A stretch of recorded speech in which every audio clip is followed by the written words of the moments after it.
So you're going to be hearing a few words that are going to come, are going to keep repeating. Health disparities is one word that you might hear a lot and a lot. And what we know about health disparity is that some communities are disproportionately impacted by disease and environmental factors. And you cannot explain it exactly biologically. Some of these conditions are based on environmental exposures. And you're going to hear us using long words, alcohol dehydrogenase and RNAs, etc.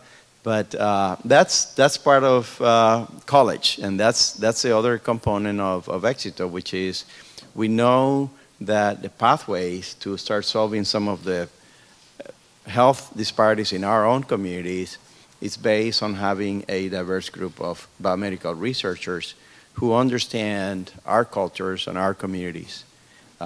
And by training people with diverse background, we're going to be able to find bigger, better, and more diverse solutions to some of our problems. So we'll have a chance to introduce each other at some point. We're going to have a chance also for you to also meet some of our staff. We have faculty who have come here. We also have a conference, a curriculum development conference happening toward the end of this week. So you will see some of the faculty here. Sometimes they disappear, then they come back. They're not going to a happy hour. They're actually working there someplace. So you will see a lot of movement. You will be having some tours around campus. You'll be doing some breakout into smaller rooms. Some of you will be going to human resources at PSU, I guess, because you need to get some IDs, etc. So there's a lot of activities. We're going to give you the impression that we know what we're doing, and I hope that works. But next, we have a few words from the evaluation team. There's another word that you're going to hear a lot, which is the National Institutes of Health. How many of you know what the National Institute of Health is? Just raise your hand. Okay, that's fine. So the National Institutes of Health is a government agency that funds the best biomedical research in the world, not just the U.S. They do give funding to outside U.S. universities because their job is to advance biomedical research wherever it is. So you are being funded by the National Institutes of Health. Many of the major discoveries in the world were funded by the National Institute of Health. If you go to NIH, it's actually, I used to work there. There's some bits of news. It has the largest number of Nobel Prize winner per square mile. And I was not one of them, by the way. But there's a lot of research. They do fund research internally at NIH, but the majority of the funding from the National Institute of Health goes outside Bethesda. And that funds Build EXITO and Build, and I'll go over a brief description of what Build EXITO is. But it's an initiative from the director of the National Institute of Health to create more diversity among biomedical researchers.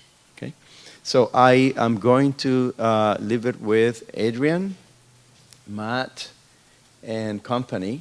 Somebody was just hired recently, so talk about the evaluation. It's a very important, critical part.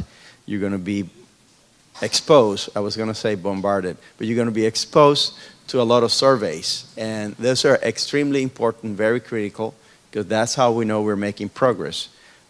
Build EXITO is one out of 10 other initiatives funded throughout the U.S., and we need to collect data. We are doing different things each site, and we want to know what works in terms of developing a more diverse biomedical workforce. Hi, everybody. Welcome. Good morning. My name is Adrienne Zell, and I'm a faculty member in the OHSU PSU School of Public Health. And I work with Matt and Rachel over here, and we're part of the evaluation team for EXITO.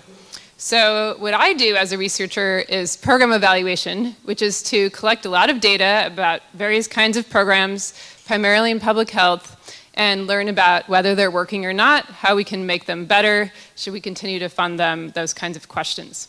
So thank you, Carlos, for the introduction about the NIH. This is really a little tall for me.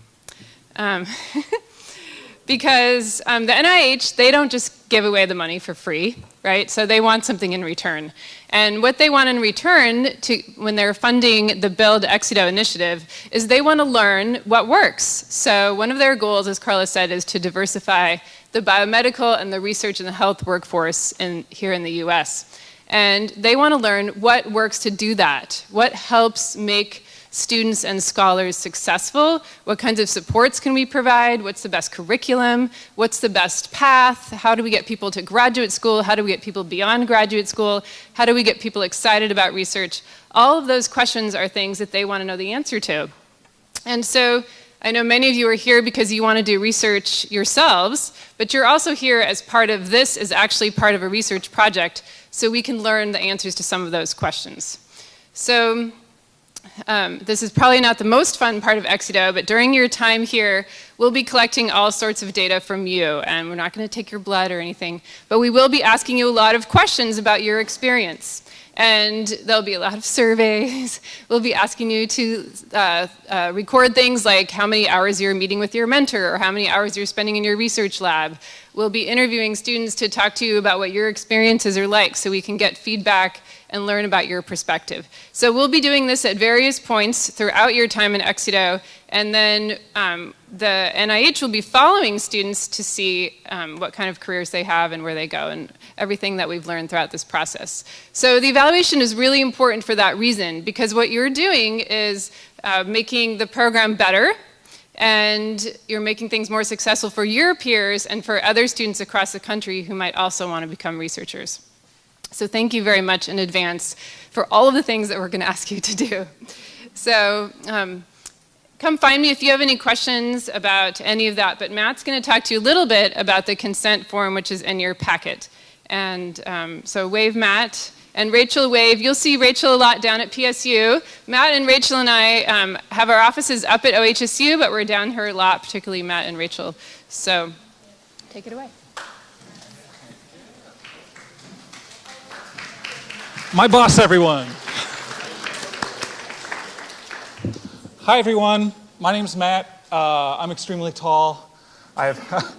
I'm really excited to be here, and I think I drank too much coffee this morning, so bear with me as we go through the terribly exciting consent form.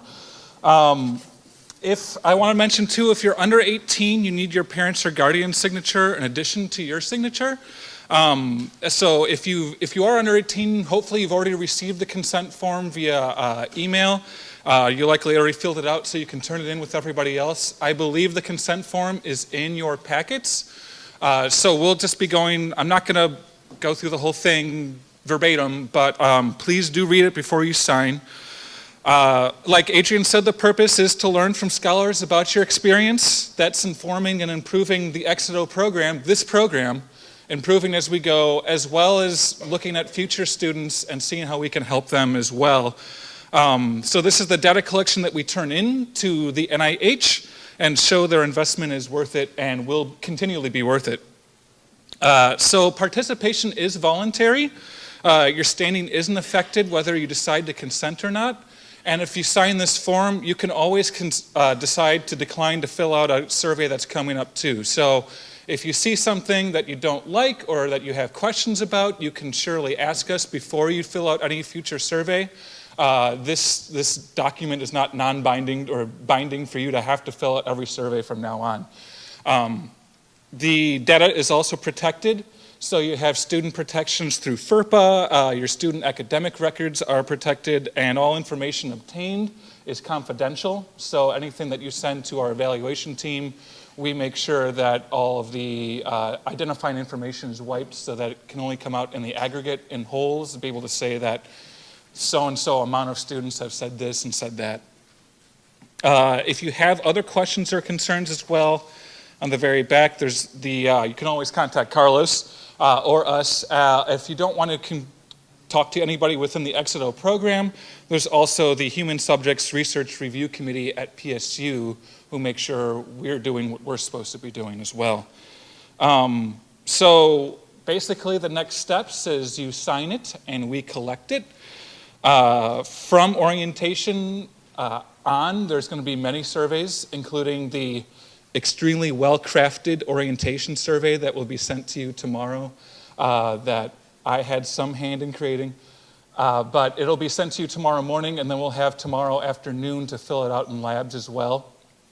Every spring of every year, mostly the PSU students and those transferring to PSU will receive a lot of nationwide surveys that we hope that you will take.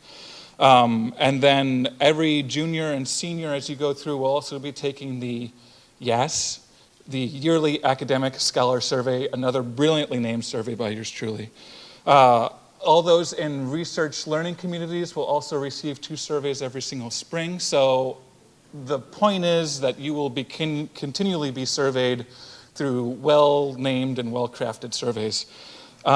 We share that data with EXITO staff and faculty in the aggregate, the NIH, and with students as well. It's one of the things I hope that we can do is not just have you feel like you're taking surveys and we bury it in a file and look at it in 5 years, that I really want to make sure that we share what we collect from you so you can see in real time or as best possible what you as a group are saying to survey questions as well.